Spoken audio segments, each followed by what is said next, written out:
Ashni. And today we're going to be talking about economic hardship. This overview we'll start off with the history, and then we'll go into the informational charts. We'll watch an economic hardship video. We'll talk about the current situations, what we could do in the future to help change it, and then we'll end it with questions. Here we'll start us off with talking about the history. Families and their children that experience poverty when they're unable to achieve a minimum income and a decent standard of living is what puts them into that poverty or low income level. The current poverty measures were established in the 1960s, and they were determined by considering what a family needed to earn on a monthly basis and multiplying that by their family members to determine how much they needed to earn in order to sustain and to be able to take care of all their monthly necessities. The current federal poverty measures equals about 29% of the median household income, but whereas in the 1960s it was up to 50% of the median household income. This first chart here shows you a little bit of the history on the federal poverty guidelines. The persons of family in the household indicates how many members were in the household, and then the amount on the right shows you the lowest or the minimum amount of money they had to earn as a family in order to be considered in the low income bracket. This chart here shows you the children living in low income and poor families. So the numbers on the left are the children's ages, and then on the right they're denoted by colors, the poor family percentage and the low income family percentage. The low income families earn a little bit more than poor families do. Poor families really fall underneath the poverty, at or below poverty levels. These families may be living in transitional housing, they may be homeless, they may be living with family members and have no permanent address because they're unable to find a job or sustain their families high enough to earn enough money to break out of that poverty level. We will now show you a video by Catherine Drewsbury-Conger, and in this video she will discuss how low income and economic hardship impacts not only the parents but the children as well.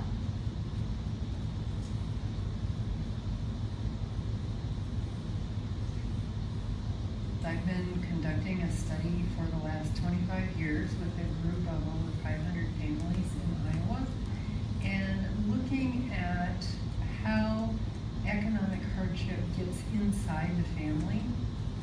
We often think about poverty and economic hardship as affecting the adults in the family, but I'm particularly interested in how economic context in the community impact the parents and ultimately impact the kids.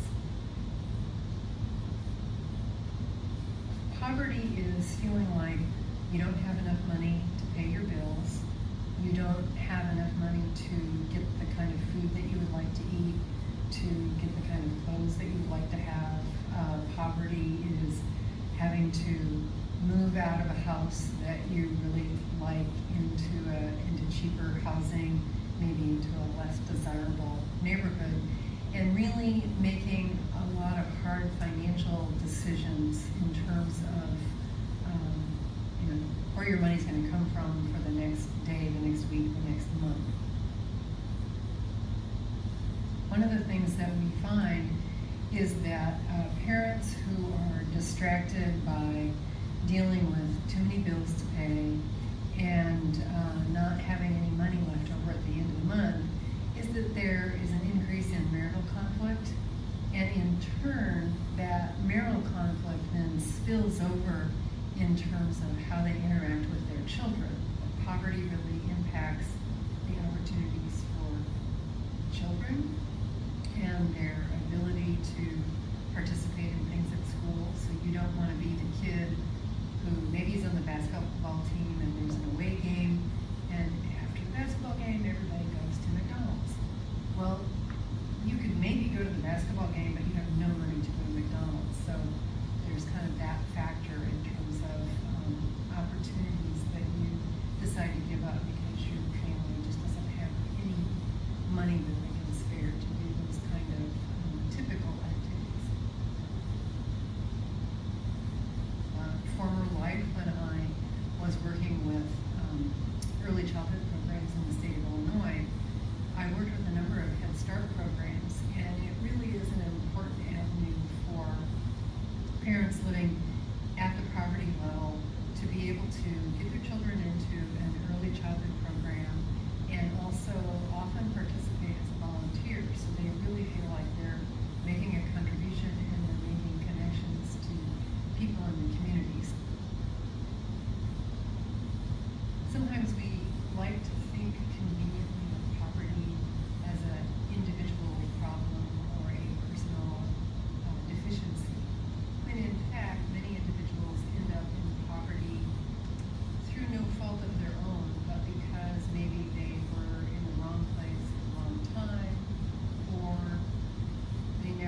question for So your current this is an situation unusual is- talk for us, in the sense that typically one of us goes somewhere Power and of gives a editing. talk and the Power other of one editing. stays home. We can edit this I out. don't Yeah, we think can we edit ever it out. tag team like this, but that's the plan for today, is that we're gonna You had one job. You're on. Okay. No. Now play the video at the very end, and then we'll simulate. Oh, yeah. Yeah. So play the video. Minus 30 seconds. Play the video just the last 5 seconds, and then Okay. be off camera, and then Make we'll sure you press pause. Conducting a study. Or did exit away? the last 5 seconds, and then get out of the way. Get out of the way. You have to make full screen, Yeah, I've put it full screen. Okay. and turn autoplay off. Okay, so minus a minute from our This final. is so bad. Technical difficulties. Pause it. Wait. Here, wait. So 1 second. See. No, we gotta go back here. I was just gonna talk again. Here. Stop the volume. Autoplay is ready. Go back to the YouTube. Where's YouTube here? I started it. Oh yeah, exactly. No. Wait, can you bring it back up again?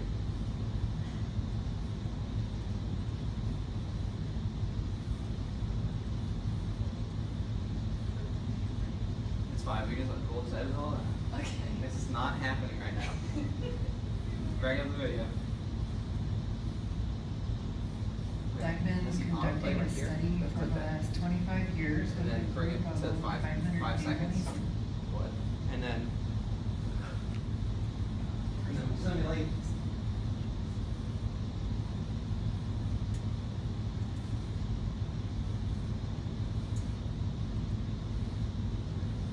Alright, I hope you enjoyed that video.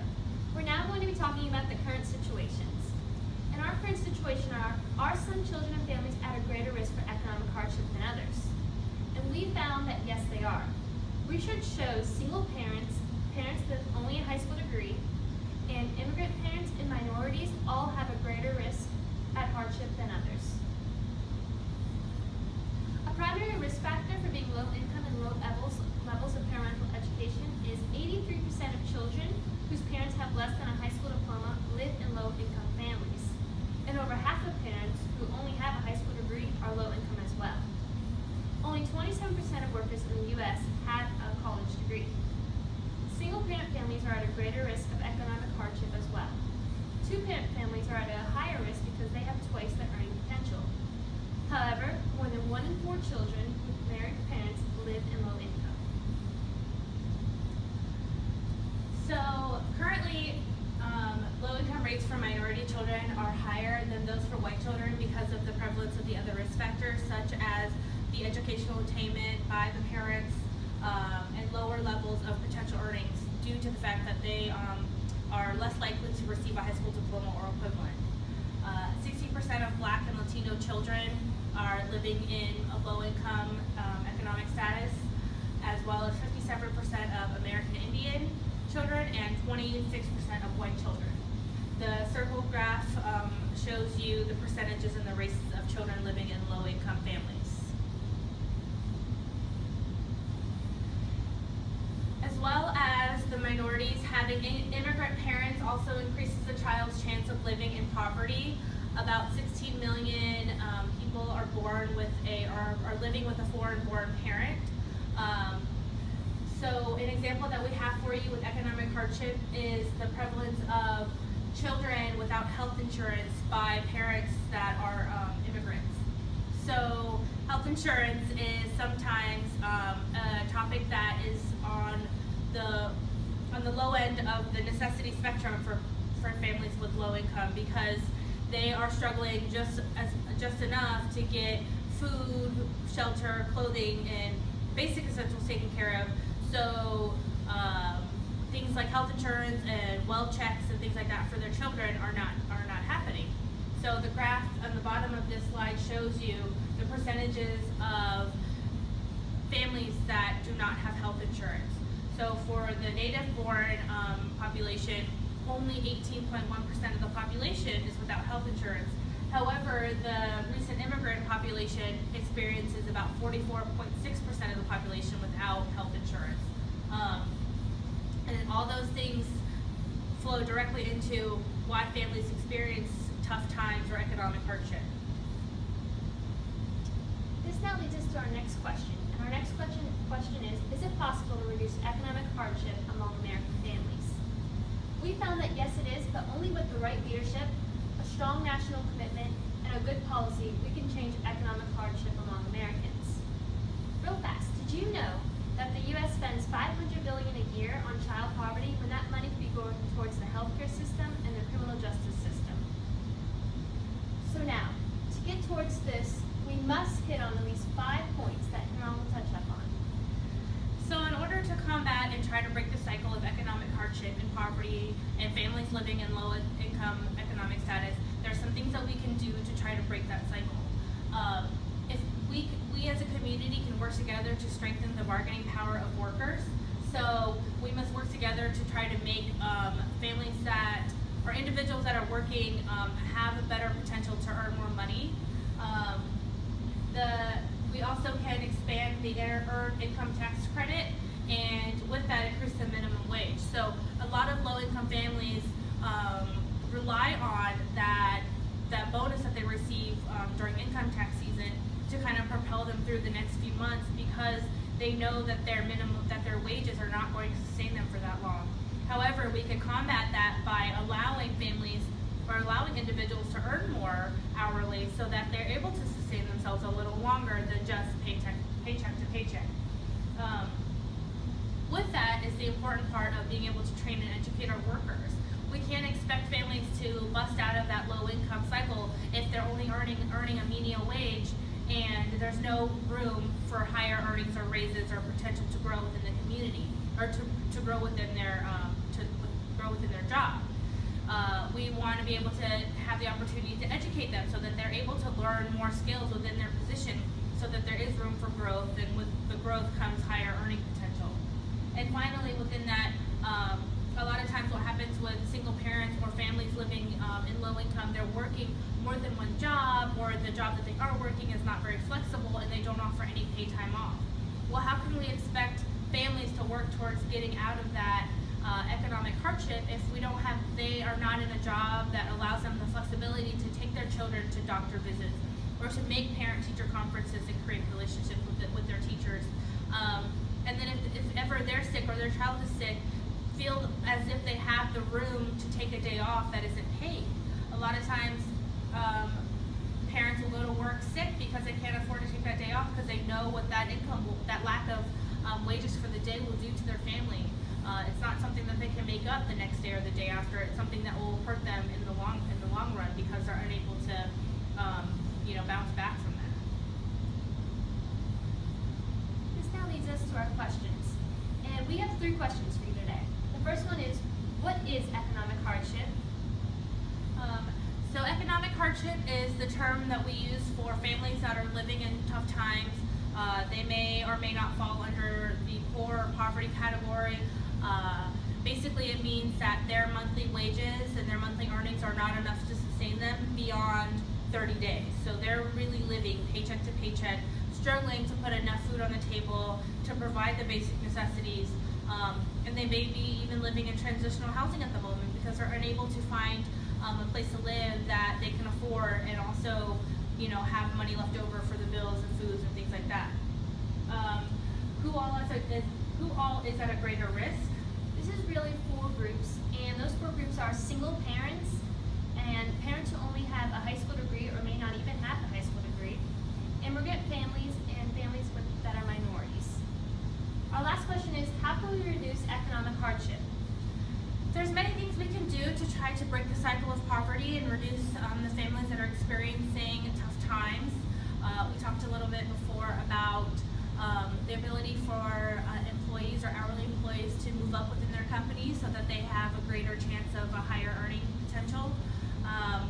We can work towards bettering our school system so that the education that they're receiving is enough so that they can come out of high school or college with a job that will earn them enough money to be able to sustain themselves. And we can work together as future educators, as a community, to recognize that low-income families have the potential to become great people and do great things, as long as they have the support and the materials and the tools necessary to be able to work work towards making a better future for themselves. We now leave you guys with 3 questions, and we hope you can answer these after you watch this lesson. First one is, on a scale of 1 to 10, how would you rate this presentation and why? If anything, what would you suggest that we do differently? And how organized was the information presented? Our final slide are just some resources that we used for this presentation. We hope that you've learned a little bit about economic hardship and some ways that we can